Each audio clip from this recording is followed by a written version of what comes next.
During interactive read aloud, the teacher reads aloud a selected text to the whole class. Children think about, talk about, and respond to the text as a whole group, but also in pairs or small groupings during turn and talk. In this way, they learn how to discuss books with others and greatly extend comprehension and vocabulary. Through interactive read aloud, they learn many important concepts about how writers organize and structure text. Through interactive read aloud, they are able to engage with and process the ideas in a text that is more complex than they could read independently. They develop in both conceptual knowledge and literary understanding. This book is called What Do You Do When Something Wants to Eat You? And it's written by Steve Jenkins. Why do you think that? What makes you think this lizard might get eaten? Oh, what makes you think he might get eaten, Marcus? I think the pelican is gonna try to eat him because it's inside his mouth. That tail is dangerously close to his mouth. Do you guys see that? So he's just about to be caught and be eaten. So this lizard is just one of the animals that we're going to read about today that protects itself from being eaten. What do you guys know about how other animals protect themselves from being eaten specifically? What do you know about how they protect themselves from being eaten? Sometimes they run away and sometimes they camouflage. They can cut off their tail. If the pelican is going to eat their tail, they cut it off and it goes back. This kind of lizard has a very good skill that it can run on water very fastly, so it can probably run away. Okay, so we're going to read this book, and in this book today, you're going to see and learn ways that animals can keep from being eaten. Okay, so What Do You Do When Something Wants to Eat You by Steve Jenkins. Most animals face the constant danger of being eaten by other animals. This book shows a few of the ways that they try to avoid this fate. What does that mean, avoid this fate? What do you think it means, Wyatt? Maybe try to not get eaten. Yeah. Yep. Trying to avoid this fate is trying not to get eaten. You don't want to have happen what is probably going to happen to you. When an octopus is threatened, it squirts a thick cloud of black ink into the water, confusing its attacker. So that's how it keeps from being eaten. The bombardier beetle defends itself by shooting a mixture of hot chemicals from its rear end into the face of an attacker. It can shoot up to 500 times in 1 second. What do you think about that, Charlie? Surprising. It is surprising. If a puffer fish is in danger, it takes in water and swells up like a prickly balloon, making itself almost impossible to swallow. The glass snake is really a lizard without legs. When it is grabbed by its tail, anyone know what it does? It snaps it off. Sure does. It sure does. Its tail breaks into many small, wriggling pieces. So those pieces wriggle around or wiggle around even after they've been snapped off. So that's what I thought when I read this too. What did the snake just do to protect itself? Emperor, what did it do to protect itself? It snapped off three pieces its tail. It sure did. Can you believe that? We can't do that, can we? No. The penguin protects itself. How do you guys think he's going to protect himself? Someone I haven't called on. Yes. The penguin, it rolls up into its ball and the scales go down and it protects its shell. It has a shell that protects it. Yeah, so those plates of armor almost create like a hard shell around it. So I'm going to just go back and the penguin protects itself by rolling into an armor-plated ball. The basilisk lizard is known in South America as the Jesus Christ lizard. It can escape its enemies. Someone talked about this at the beginning of the book, Maggie maybe, by running across the surface of ponds and streams using its large feet and great speed to keep it from sinking into the water. You guys read about that in a reptile book? That's cool. When it feels threatened, the hog-nosed snake, this is the hog-nosed snake. So when it feels threatened, it rolls onto its back, sticks out its tongue, and plays dead. This is a good defense because many predators prefer to kill their own food. The brightly colored clownfish escapes danger. Can I start calling it just 1 minute? By hiding in the poisonous tentacles of the sea anemone. The clownfish is immune to the poison, but any predator who follows in is badly stung or killed. So the clownfish can go into that anemone without being poisoned. It's immune to it. The poison doesn't affect it. But if an enemy goes in, they get stung. So how does that clownfish escape danger? Yes? It has some oil so it doesn't get stung. Yeah, it has immunity, so it doesn't get stung. That's right. You're absolutely right. So it goes into this anemone, and then when its predators come in and they get stung, they're not immune to the poison. Good. The hoverfly is a harmless insect without a sting, but it can protect itself from predators by mimicking the appearance of a wasp. I want you to take a minute and turn and talk about what does that word mimicking mean? What do you think mimicking means? When they do something instead of copying, but copying to save yourself, like copying to a tree. Yeah, because if the animal wants to use an animal, then it can look like a different animal. Who would like to share what they talked about with their partner? What do you think mimicking means? What do you think mimicking means? What do you think? Mimicking means that you like try to pretend you're a different animal that like uses a defense that can like poison or like use something that can attack the predator. Okay, so you think that this wasp, you think by mimicking the appearance of a wasp, it can protect itself. So a bird might look and think, I don't want to eat that because that's poisonous and it can hurt me. Max, did you want to say something?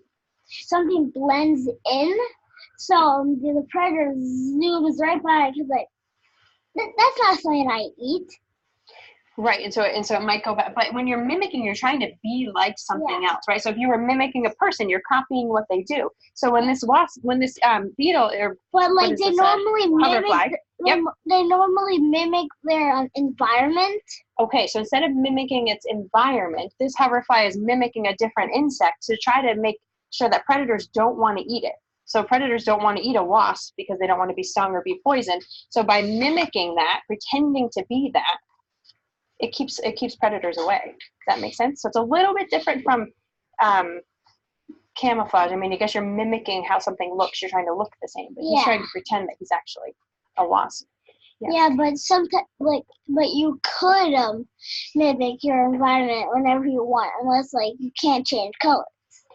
Okay, let's keep you. Did you want to add one thing? It's a kind of butterfly that looks a lot like the monarch, which is bad tasting and poisonous. Yes. But it's actually good tasting and not poisonous. But they think that it's the monarch, so they just leave it alone. Awesome. I'm so glad you brought that up. And that's how that insect protects itself, by mimicking the monarch butterfly. The gliding frog lives in trees in the forests of Asia. It can escape predators by using its large webbed feet to glide as far as 50 feet to reach another tree. When it spreads its wings to fly, the silk moth reveals 2 large spots that look like eyes on its wings. These can startle an attacker and give the silk moth time to escape. So do you see what it does? Its wings are closed up, and that blue jay comes in to eat it, and it pops its wings open. This looks like 2 eyes that go, whoop, and then the blue jay's like, oh, I'm going to get out of here. This is scary. So startle means to scare or surprise somebody. The Javanese leaf insect looks almost exactly like a real leaf. This makes it very difficult for its enemies to see. The flying fish escapes danger by leaping from the water, spreading its wing-like fins, and gliding as far as 1,000 feet. Maggie, did you want to add something?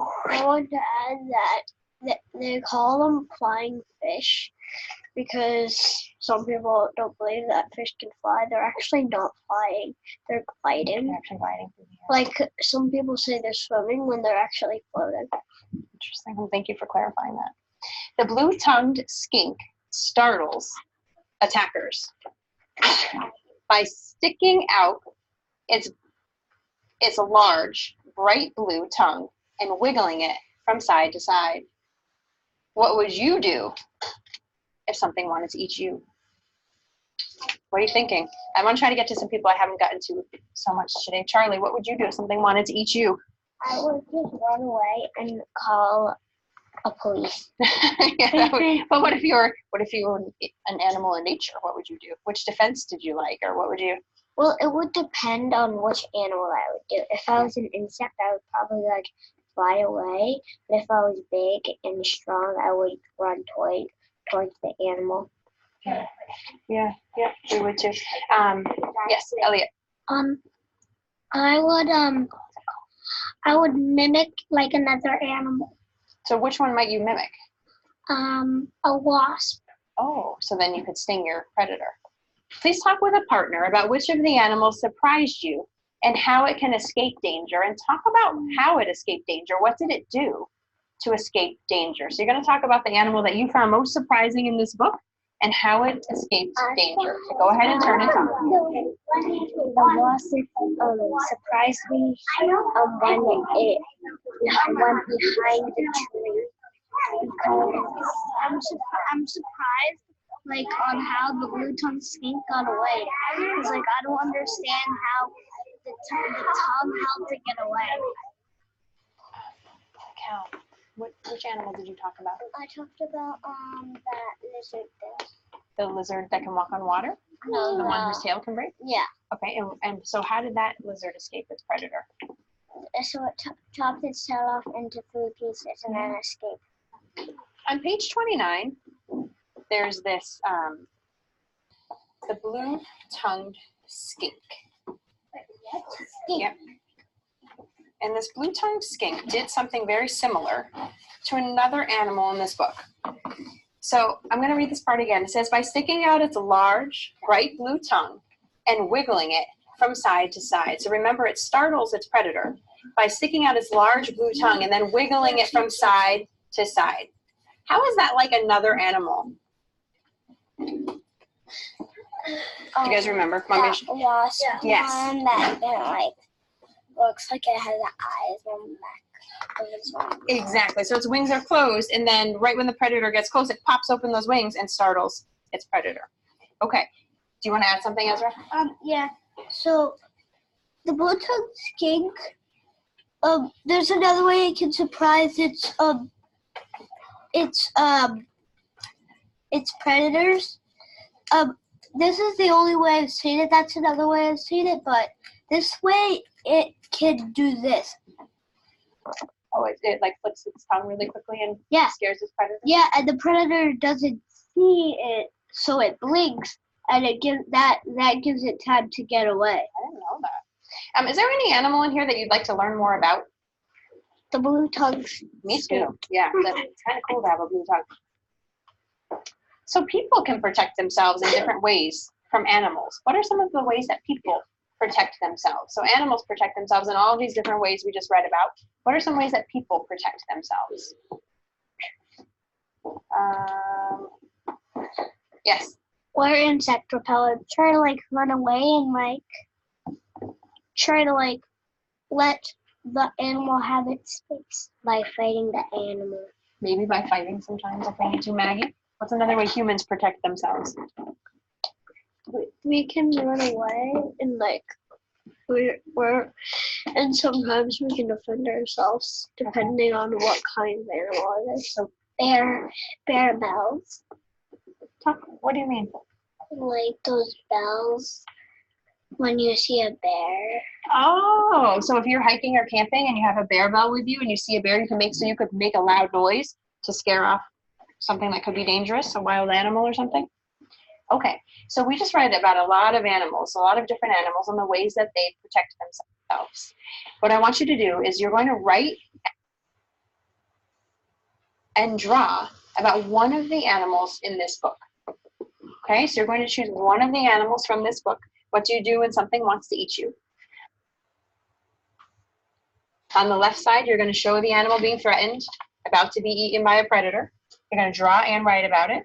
And then on the right side, you're going to draw and write about how that animal protects itself. Okay? And when we come back together, we'll be able to share some of your work.